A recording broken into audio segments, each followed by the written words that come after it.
Paritala Ravi trust ద్వారా పేదలను అన్ని విధాలా ఆదుకుంటామని మంత్రి సునీత తెలిపారు.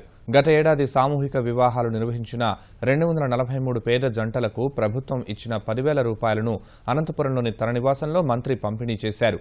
గత ఏడాది పెళ్లిళ్లు జరిగిన వారిలో 20 జంటలు తమ పిల్లలను తీసుకొచ్చారు. చిన్నారులతో వచ్చిన జంటలను చూసి మంత్రి సునీత ఉద్వేగానికి లోనయ్యారు. పసిబిడ్డలను ముద్దాడారు. గర్భిణీలకు చీర, పండు తాంబూలం అందించారు.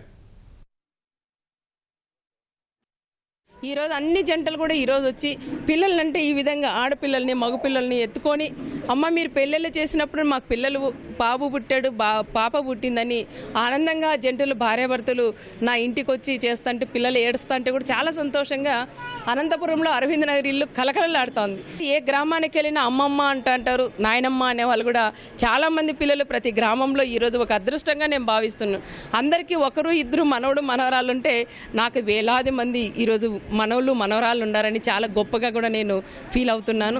1987 పెళ్ళిళ్ళు జంటలకి మేము ఒకటి చేసాం. ఆ 1987 జంటలు కూడా సుఖ సంతోషాలుగా ఉండాలని ప్రత్యేకంగా దేవుని కూడా నేను ప్రార్థిస్తున్నాను. అలాంటి పిల్లల్ని పురుడు పోసే బాధ్యత కూడా అదృష్టంగా నా కూతురు కూడా చేస్తూ ఉంది. కాబట్టి క్యాన్సర్స్ కానీ ఇలాంటివి ఏదైనా ఉన్నా చాలా చక్కగా మేము కూడా చూసి అన్ని రకాలుగా పరిటాల రవీంద్ర మెమోరియల్ ట్రస్ట్ ద్వారంలో ప్రతి ఒక్కటి కూడా మేము చేయబోతామని కూడా తెలియజేస్తున్నాం.